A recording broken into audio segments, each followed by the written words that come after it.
Seigneur, on acclame Jésus.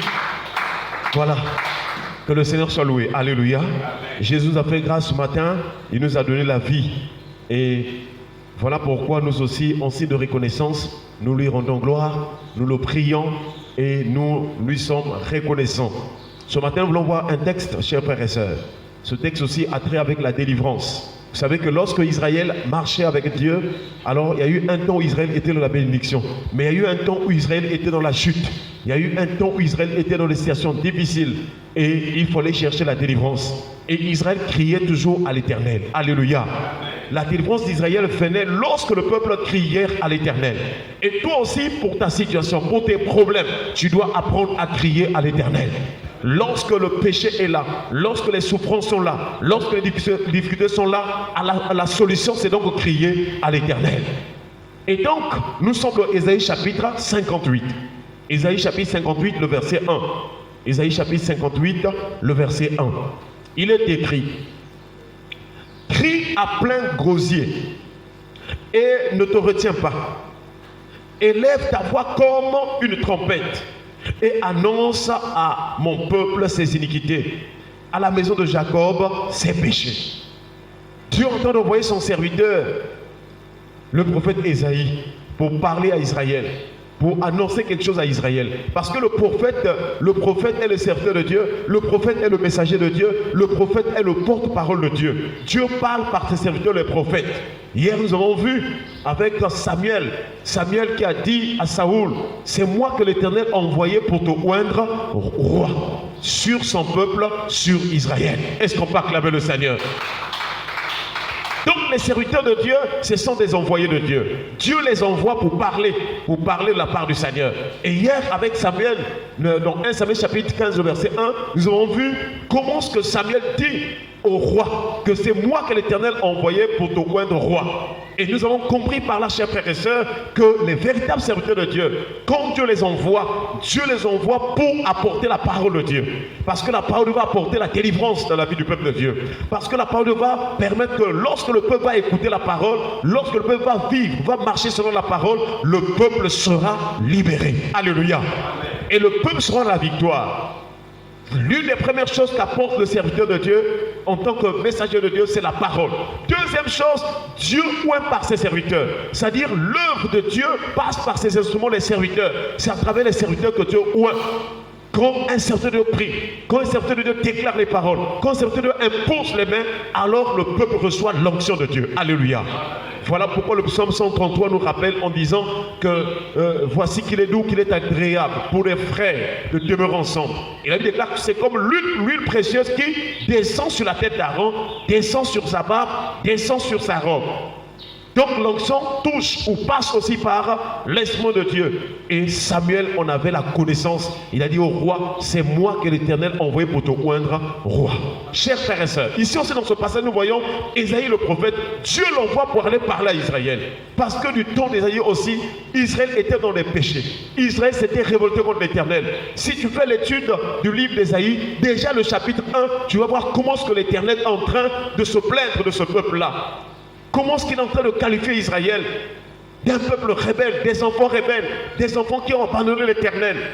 Chers frères et sœurs, et donc ici, le Seigneur, quand il parle, il veut la délivrance de son peuple. Même quand tu viens à l'église, si on prêche, on touche des points qui concernent ta vie où le péché dans lequel tu te trouves, l'objectif du Seigneur, c'est que tu sois délivré. Alléluia. Est-ce qu'on peut acclamer le Seigneur?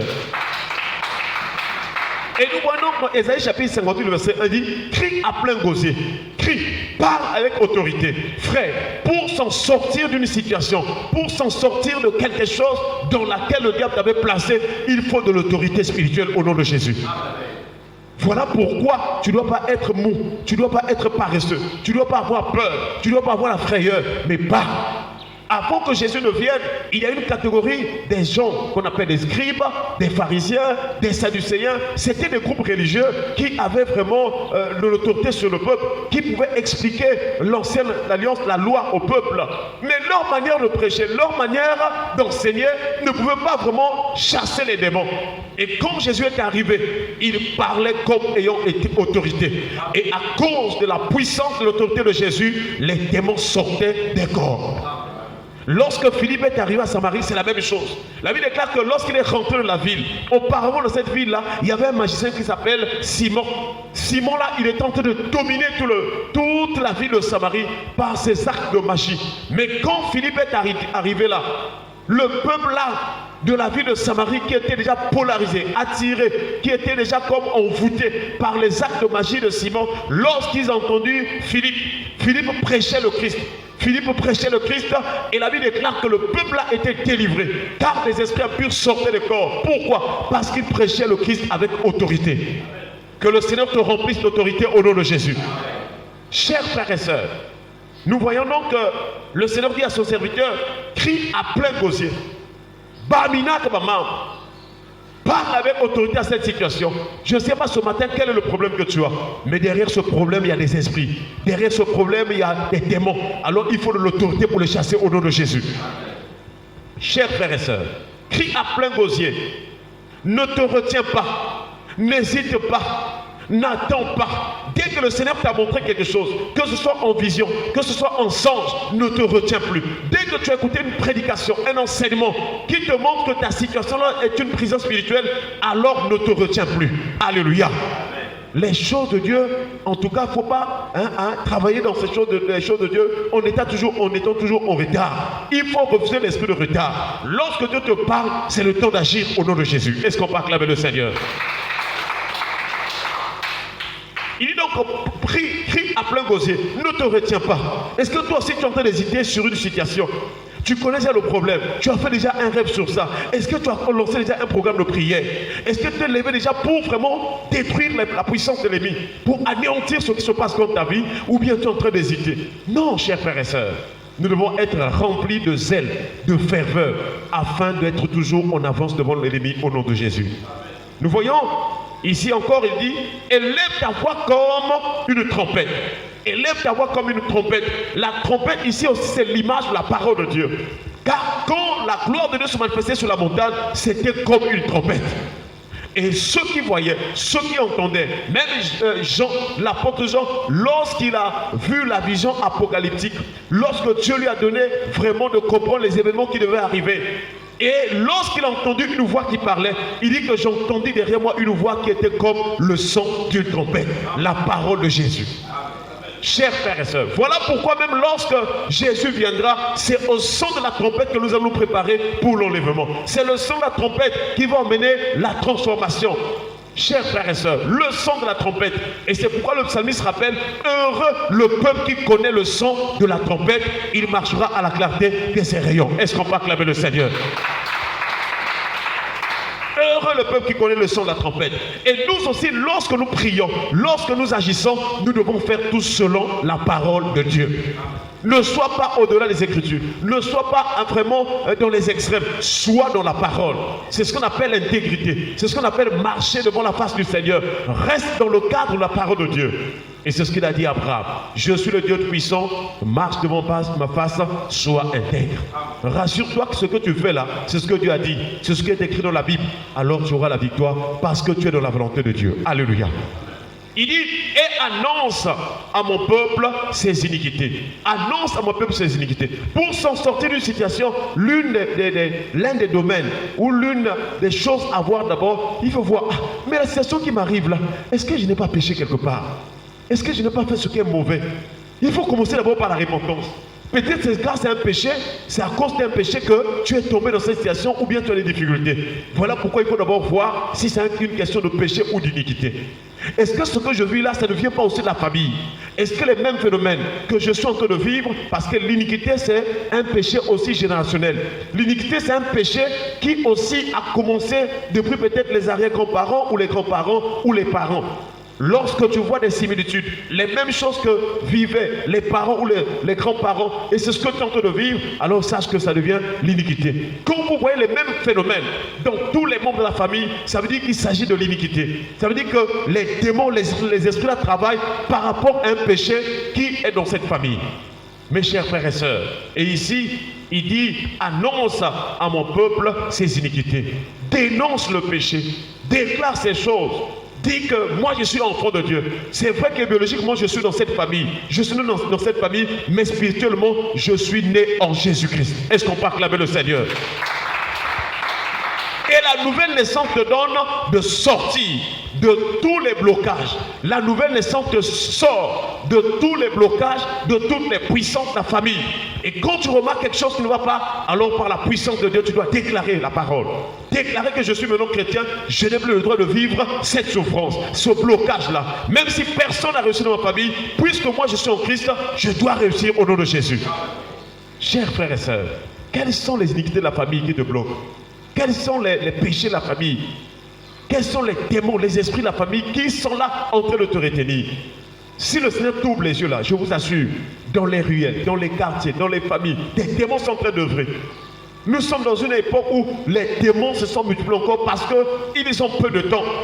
Ils ont peu de temps, le jugement arrive. Et nous devons vraiment nous tenir vraiment dans la prière. Et le problème d'Israël, c'était la répétition des iniquités. Voilà pourquoi Dieu dit à son serviteur, dénonce. Dénonce ces péchés-là.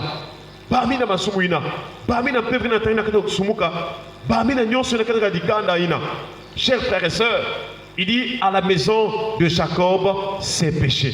La maison de Jacob, la maison familiale, la maison paternelle, la maison ainsi de suite. Ça signifie aussi que nous savons que dans une maison, il n'y a pas une seule personne, il y a toujours beaucoup de gens.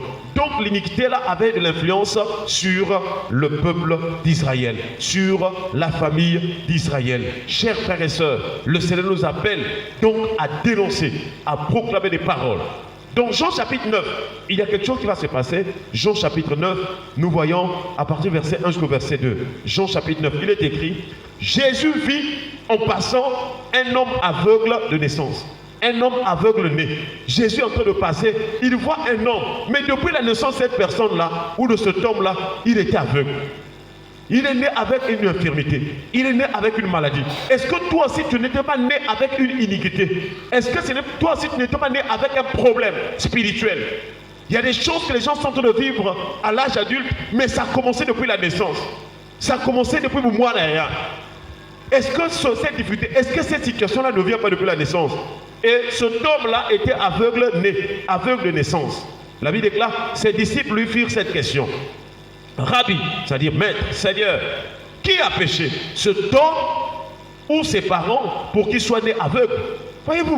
Donc les disciples savaient qu'à travers les enseignements que Jésus leur donnait, qu'il y a des péchés, il y a des infirmités, il y a des maladies qui viennent des parents. Nous sommes là déjà au Nouveau Testament. Alléluia. Voilà pourquoi tu dois toujours prier dans ce sens. Si ce péché-là, Seigneur, vient des iniquités des parents, je détruis cela. Je refuse cela, je renonce. Je suis en Christ, je dois vivre la gloire de Dieu. Est-ce qu'on peut acclamer le Seigneur? Jésus nous a sauvés pour vivre la gloire de Dieu. Il nous a sauvés. Si tu es maintenant chrétien, c'est pour que tu quittes tout ce que tu es en train de vivre là, qui viennent des coutumes, des traditions de la famille, qui viennent des influences de la famille. Chers frères et sœurs, et cet homme aveugle né, depuis la naissance, il était né vraiment avec cette infirmité, cette vraiment anomalie. Chers frères et sœurs, mais gloire soit rendue à Dieu, cet homme-là va recevoir sa délivrance. Pourquoi? Parce que cet homme a rencontré le Seigneur. Tous les jours de ta vie, désire cette rencontre. Tous les jours de ta vie, invite le Seigneur. Tous les jours de ta vie, prie le Seigneur Jésus. En fait, ta communion avec Jésus doit être une communion permanente. Le signe que tu aimes le Seigneur Jésus, c'est de prier le Seigneur en tout temps, en toutes circonstances, en tout lieu. Alléluia. Jésus dans ton cœur, Jésus dans ta bouche, et tu verras la gloire de Dieu. Et cet homme, gloire soit rendue au Seigneur, il était guéri. Mais cet homme était né aveugle. Et le disciple a posé la question, est-ce que ce sont ses parents qui avaient péché? Ça veut dire qu'il y a d'autres choses qui arrivent par les péchés des parents. Et tu nais dans une famille où les péchés des parents vous ont entraîné. Alors quand tu arrives en Christ, il faut maintenant par la puissance du nom de Jésus, les détruire, les renoncer et s'en sortir. Alléluia. Chers frères et sœurs, c'est pour ainsi dire qu'il y a donc des esprits. Là où il y a le péché, nécessairement il y a des démons.